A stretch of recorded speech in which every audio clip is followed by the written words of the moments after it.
Welcome back to the tutorials. So in the last tutorial we looked at how we dealt with collisions with monsters or enemies, and when we collided with the enemy in the last video we moved back to the start position in the level. There are other options available, but that's the one that we're going with this tutorial series. So in this series I'm going to be looking at, this next video I'm going to be looking at how we deal with, or how we can deal with monsters by obviously shooting them. So we're going to look at the firing of bullets. In the next video we will look at what happens when the bullet collides with various different objects and how to deal with those. But just for the purpose of this video we're going to break this down into a number of steps, and it's going to be solely looking at firing a bullet from the player object. So it's not going to deal with collisions, just firing the bullet. So the first thing that I wanted to go through with you is creating the sprite for the bullet, because we're going to be resizing the canvas. So I'm just going to right click on my sprites, assets, title, and I'm going to create a sprite. There we go. Now when we create a sprite, it defaults to a size of 64 pixels by 64 pixels. That's going to be way too big because the bullet would be the same size as the player. We don't want that. So I'm going to resize the canvas first. So I'm going to click the resize, and here I'm going to resize the canvas. I'm not going to scale the image, I'm going to resize the canvas. And I'm going to use something like 8 by 8. Let's try that. 8 by 8, and I'm going to apply it. If I click this button here, it's center fits, and I'm going to change the origin up the top here. Okay, we don't want it there, we want it in middle center. So I'm just going to click middle center. Oh, that's the wrong way. Sorry, middle center there, and you can see it moves the origin to the center of the sprite. So what I'm going to do now is to edit the image, and I'm just going to fill it with a white fill. If you wanted to use a different color bullet, that's absolutely fine. And I'm just going to click the fill button there, close that down, and my sprite is created. Okay. I'm now going to create an object for my bullet which wears that sprite. The one thing I haven't done here is rename the sprite, so I'm just going to go SPR_bullet. Okay, and then I'm going to press enter, and now it's named, and I can close that down. I'm now going to create a new object that's going to wear that sprite. So I'm going to create an object. I'm going to call it OBJ_bullet.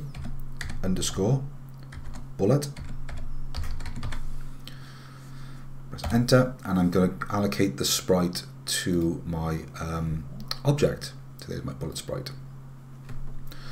So I'm going to leave this open because I'm going to be using this this object in a second. Now in game, I'm going to be firing a bullet when a key is pressed. So I'm going to use the spacebar for my key press. So in my player object, I need an event for what happens when I press a spacebar. So I'm going to open up my player object. Okay, now I've got two different objects on the screen here now. So let's have a look at these events. So I'm going to add an event. You can see that I've got two different ones here: key down, key pressed, and key up. Key down is what we used when we did the movement. So as long as I keep the key down, it will keep performing the action that's in the event. Now I don't want that, because if I do that, if I keep the spacebar pressed down, it's going to produce loads and loads of bullets, and I don't want that. I want it to produce one bullet when I press the spacebar.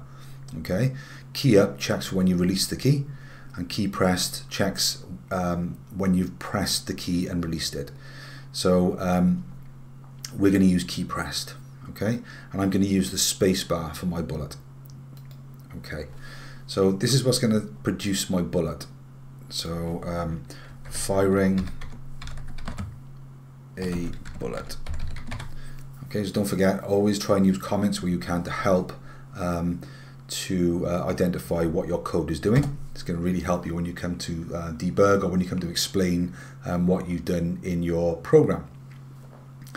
So we're going to use a pre-built function, an inbuilt function, to do this, and what it's going to do, it's going to create an instance on the current layer. So if I open up my rooms, just to explain what I mean by that. Okay, and open up room 1. Okay, you can see that we have layers, and we have we're currently on the instances layer. This is what this layer is called, instances. Okay, so when I create any instance in my game, it will appear on this instances layer, unless I tell it otherwise. So everything that appears in game is an instance. So every single one of these tiles is an instance. My monster is an instance. My player object is an instance, and each bullet I fire will be an instance. That's why it's called instance create layer. So let me just close my room down so I get rid of that on the side. So if I start typing this in, and I'll explain it as I go. Instance underscore, oh, so I'm clicking the thing, instance underscore create underscore layer. Okay, layer, and I open a bracket, and now at the bottom of the screen it's showing me, or it's asking me to type in a couple of parameters. So I'm looking down at the bottom here. Okay, so instance create layer, so create an instance, so that's the instance create on a layer that I specify. That's what that means. So it's going to ask me firstly, where do I want to create the instance? Well, I want to create the instance at the current X and Y position of my player. Okay, so and that's going to be at the point of origin, so it's going to produce it in the center. So I'm going to just type in X because I wanted to produce the bullet in on the X point of my player object, comma, Y because I want to produce the instance in the same Y position, so it's going to produce it in the same place, comma, the layer ID. Okay, that is important that you put that in speech marks. And remember I said that the layer name was instances. If I open up the room just to show you again, the layer name is instances. This is the layer name. So that's what I'm going to type into my line of code here. Instances, comma, and what object do I want to create? Well, I want to create the bullet object. So I need to type in the object name. So there's the object name there. So it's obj underscore bullet. Okay, I'm going to close the bracket, and don't forget it's important that you close the statement off with a semicolon. So I'm going to go instances create, so I'm going to create an instance on the layer in the position X and Y. So don't forget the current position of X and Y, if I did it now, would be here. Okay, so that's where I want my X and Y. On the layer called instances, which matches the name that's on here. So if I'd rename that layer to game, okay, then in those speech marks I would have typed in game, but I'm not going to rename my my instances layer, comma, and then the name of the object that we want to create, obj underscore bullet. So if I typed in obj underscore monster, when I press the spacebar, it will create a monster in that place rather than the bullet. Okay, so let's compile the game and see what happens here. So I'll just wait for the game to compile. Okay, so I'm in game. So when I press the spacebar, it produces a bullet. Okay, however, the bullet is not doing anything because we haven't set the bullet speed. So we've created the instance of the bullet in the layer, but we haven't given it any speed. So let's rectify that straight away. So when we create the bullet, we want it to have a speed. So this is where we need to come back down into your bullet object, and we're going to add an event, and we're going to add a create event. So I'm going to add a comment to the start of my code to show or to identify what this piece of code is going to do. So this is bullet speed. Oh no, I'll call it creating the bullet. Bullet speed. Okay, so I'm just going to type in speed because that's an inbuilt variable, equals, I don't know, let's make a number up, try 5. Let's see how we go with 5 with a semicolon on the end of the line of code. So let's run that and see what happens now. So let's compile that. Okay, so now my character's moving, and now you can see that my bullet is firing, but I've got a problem, and that is, regardless of where I go, the bullet is only traveling to the right, and that's not good for us. You can so if I wanted to try and shoot that monster, okay, that's not going to work. So we need to do something to combat that. So we need to give the bullet also a direction. So in the same ways we used 0, 90, 180 and 270 degrees to make the monster move, we also need some way of telling the bullet which way to go. And what we want to do is to fire the bullet wherever the character was moving last. So if, for example, the character is moving to the right and I click the spacebar, I wanted to fire to the right. If the character was moving left and I click the spacebar, I wanted to shoot left. Okay, so we're going to use something called a variable to enable us to record where the direction in which our character is facing. So a variable is, you could think of a variable as like an envelope that holds a value, and it's recorded in a name. Okay, so when you do algebra, for example, in mathematics, and you have a equals 3, and the variable name is a. Okay, so that's what we're going to do. So we're going to record where the character is facing last.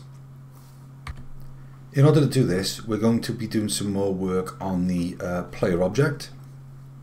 And what we're going to do, we're going to use a create event again, because before we can use a variable, we have to declare it. We have to say what, give it an initial value. And there are 3 types of variables we can use in GameMaker, all of which we'll use through the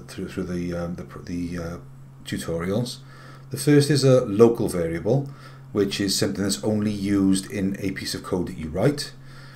There's something called an instance variable, which is what we're going to be using now, which deals with an instance, which is the object player. And instance variables can be used outside of the player object, for example. So I could use that variable, that value, somewhere else in the program. And the third type of variable that you can use is something called a global variable.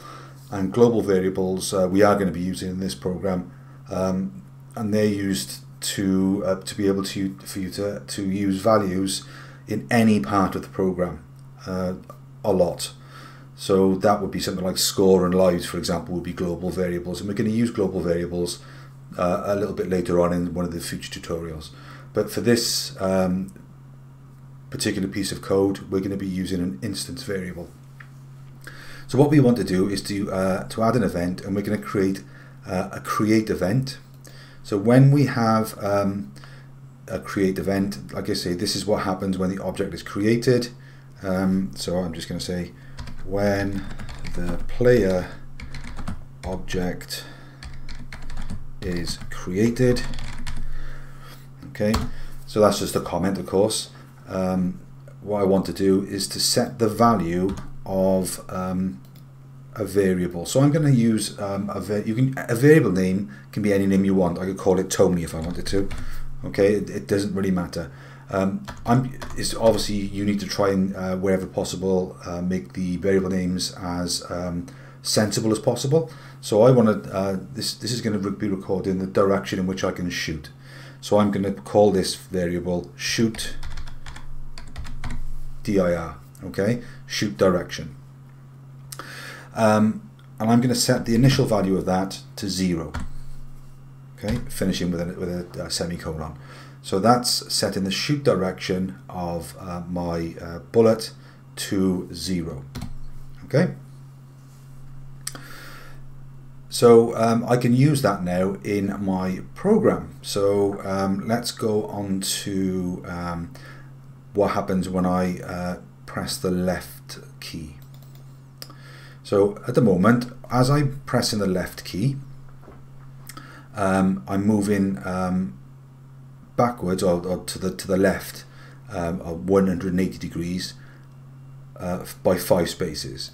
So what I want to do when I press the left key, I also want to change the value of shoot dir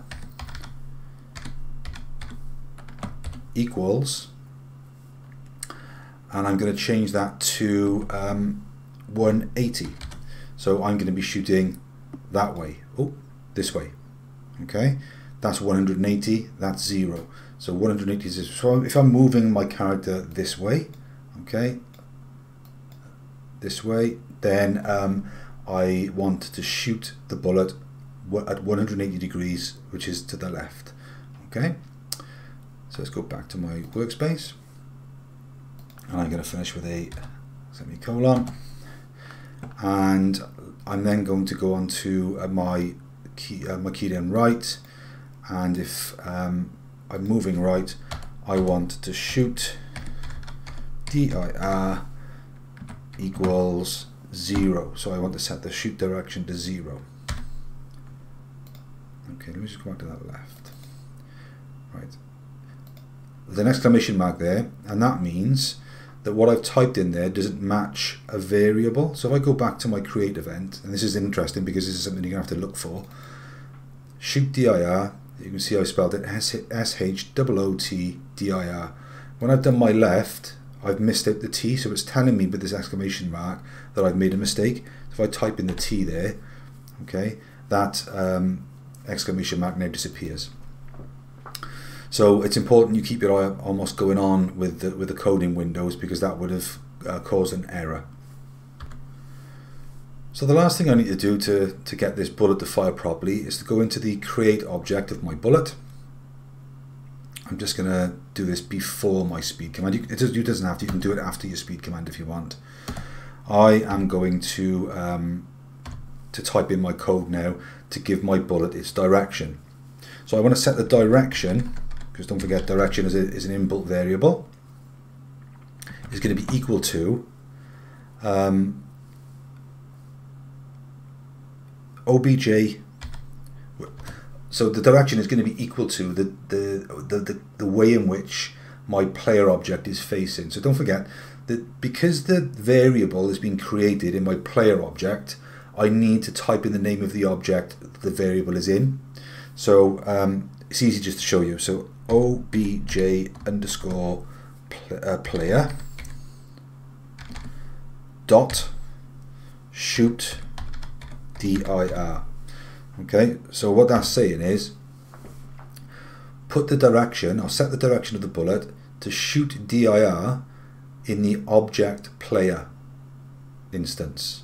Okay, so because don't forget that variable is in the obj player instance. So what we're doing is referencing this variable in this object.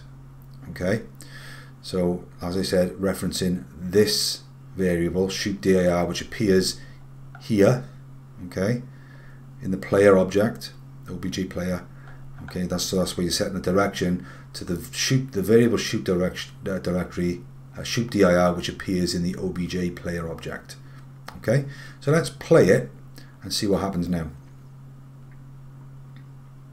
So I'm moving to the left. Okay, it's shooting to the left. I've moved to the right, and it's shooting to the right. Okay, so I've now got a working game, or a working bullet firing system, where it's firing bullets in the right direction. Okay, you could increase the speed of the bullet if you wanted to. We have got some problems in the fact that the bullet goes through the wall, and it also goes straight through the ghost. So we're going to be dealing with the bullets and collisions in the next video. If you did want to increase the speed of the bullet, it's quite straightforward.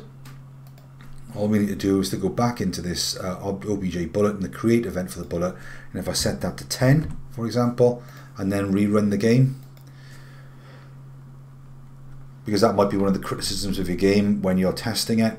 Okay, so if I shoot now, you can see that the bullet is firing much quicker than it was in the previous one. As a matter of fact, I think it's better, so I'll probably leave this at 10. Okay, so in the next video, or in the next tutorial, we're going to be looking at dealing with what happens when the bullet collides with objects. So what happens when it collides with the walls, and what happens when it collides with the monsters or ghosts. Okay, so I'll see you in the next tutorial.